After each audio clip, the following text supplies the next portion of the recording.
What's up guys, it's TheJarvitar, and today we're doing something a little different. Now I couldn't help but notice, but here in November we've officially entered the Pokemon Company's usual release window for new games. It's hard not to think about the titles that have come and gone. And this specific November marks 3 years since the release of what I believe are the most controversial and probably the most hated Pokemon games of all time. Those being the 2021 Gen 4 remakes, Brilliant Diamond and Shining Pearl. It's actually outside this exact Walmart that my roommate and I rolled up on release day for our pre-order copies.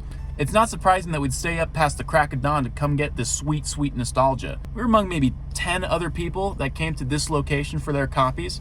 We spent the whole time waiting and hanging out with them, talking about what starter they were going to use and talking about Gen 4. I chose Turtwig.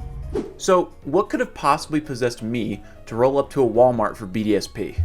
Well, Gen 4 is very special to me. Pokemon Diamond and Pearl were the first Pokemon games that I remember seeing trailers for on TV. I played other games prior to Diamond and Pearl, but these ones were the first ones that I remember looking forward to their release. The image that is seared to my skull is from the trailer that features Pokeballs falling from the sky. And the Gen 4 anime was also the first one that I was able to watch from beginning to end.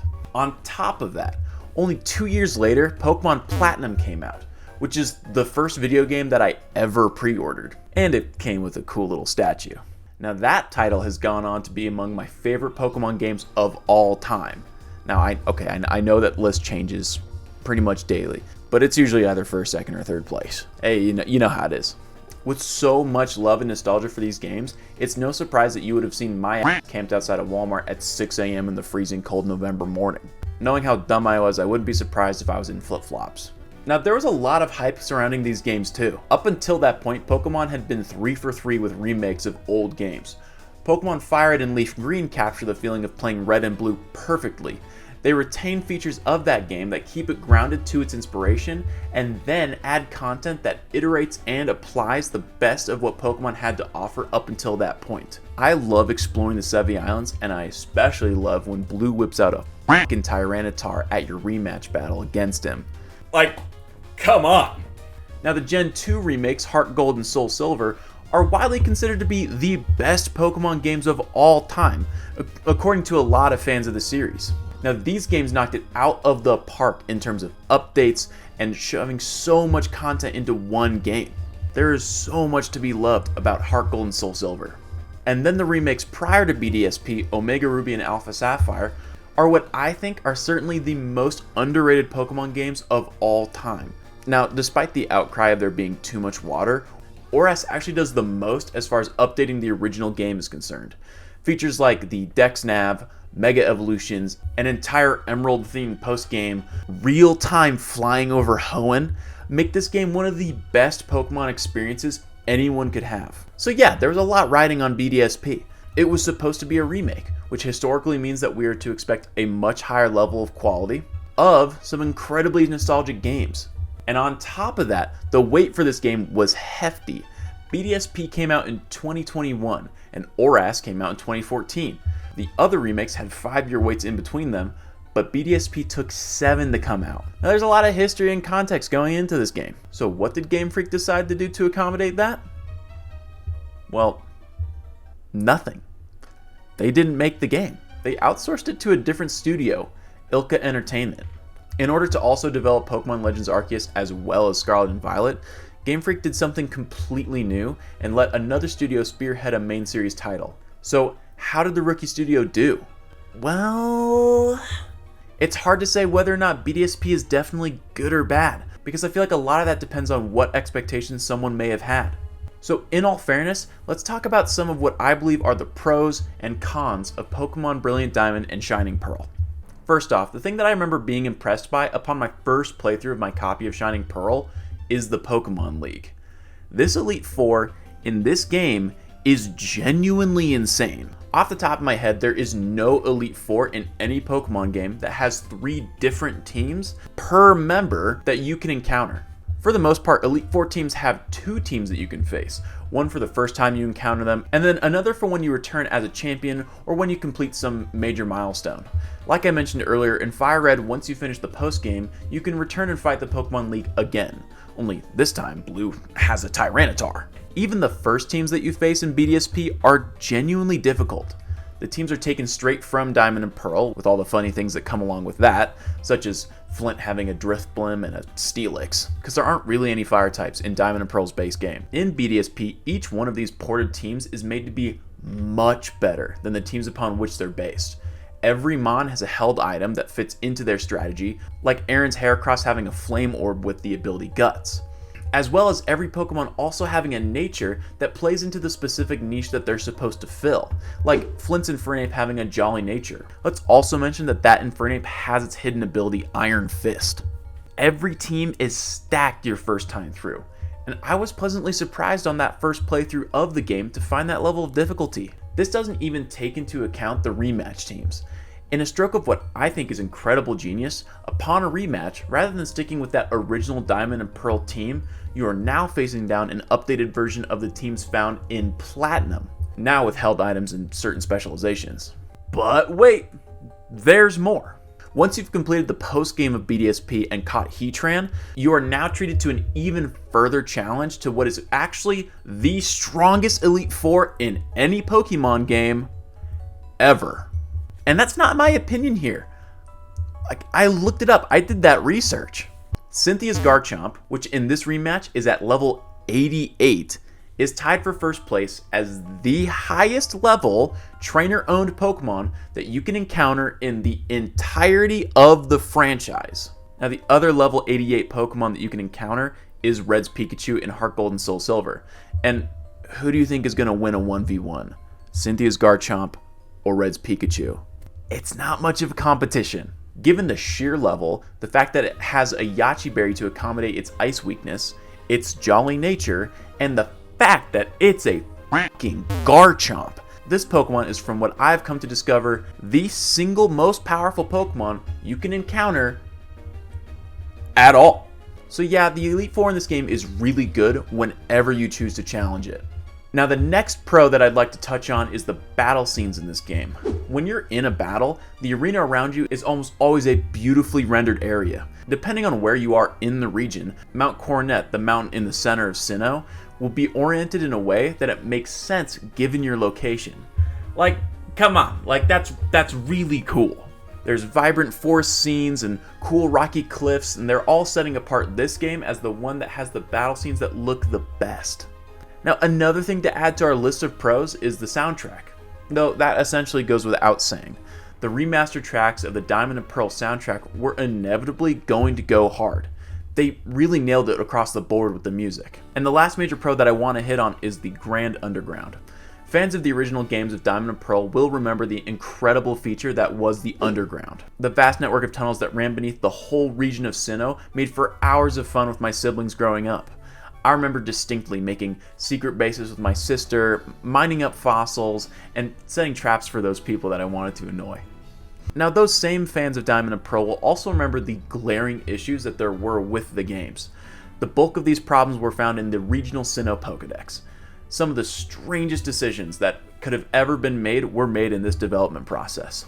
This led to things like having no way to access several of the new Pokemon that were introduced in the game, like Magmortar and Electivire. That is, unless you engaged in some really convoluted process. And then also, everyone remembers how starved Gen 4 was for fire types. You had Infernape and you had a Rapidash.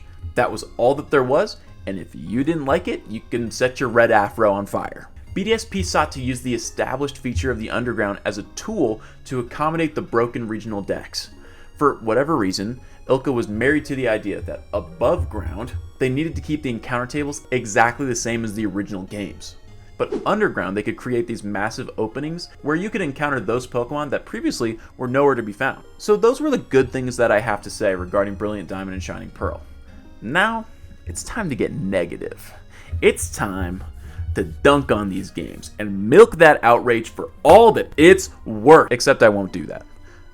But I will go over some of the grievances that the broader Pokemon community has with these games. So let's talk about some cons. First off, one thing needs to be understood. Platinum is a much better game than Diamond and Pearl are. It's supposed to be. It's the improvement.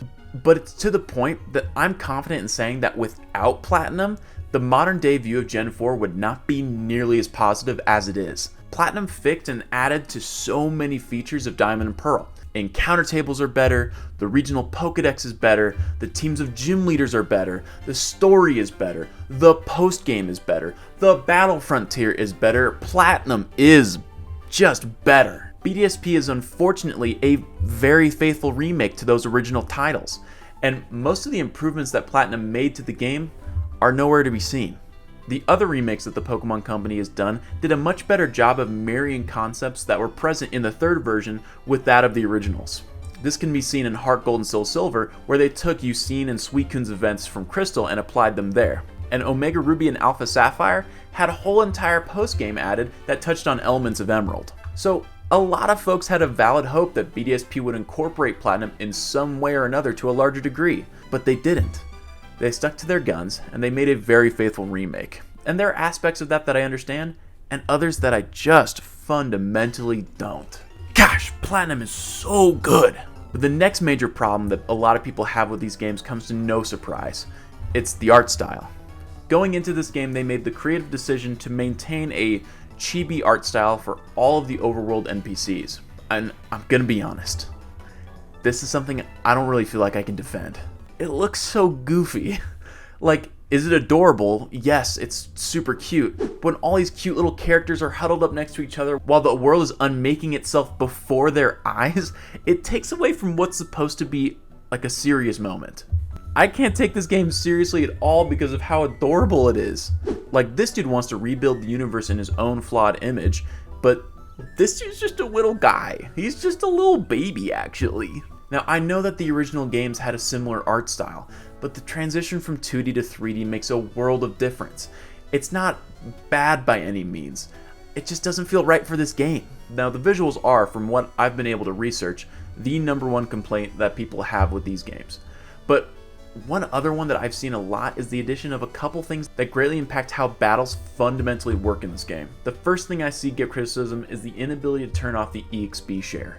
It is really easy to get overleveled in this game. Since the base game is essentially directly ported into the remake, the levels of Pokemon reflect a game that used to have only a single EXP share that could be given to only one Pokemon. Now, if you go out of your way to grind up all the members of your team, it's not uncommon for you to roll up to the Elite Four with a team that outlevels them. And this is incredibly frustrating because of how genuinely good that Elite Four is.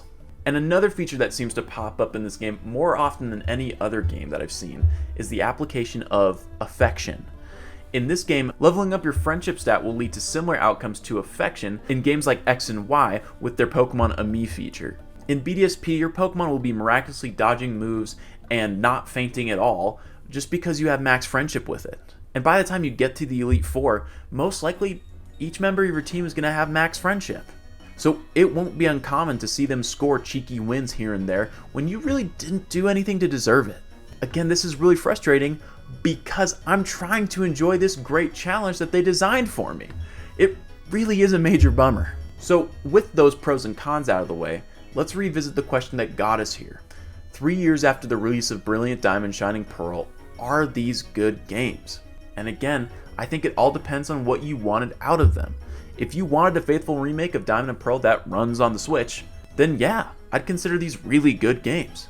But if you're a diehard Platinum fan, then maybe you're not as satisfied. If the art style makes you not want to play it, that could be a factor as well. I think at this point for me personally, I can make it past those visuals because I have a lot of respect for some of the things that they tried to do. When it comes down to it, I like Brilliant Diamond and Shining Pearl, even 3 years after release. But I can absolutely also see why someone wouldn't like it. And I totally respect that. We all came at these titles with varieties of contexts that affect how we perceive them, and that's okay. But there are a bunch of different parts of these games that I didn't get around to talking about. So if you have anything to add to this conversation, make sure to let me know in the comment section. And if going for a deep dive into Pokemon games like this is something that interests you, feel free to leave a like and even subscribe to the channel for more Pokemon videos. And as I always mention, be sure to swing by my brother Jarchomp Collectibles if the Pokemon TCG is something that really interests you. And with that, peace out, Pokemon trainers.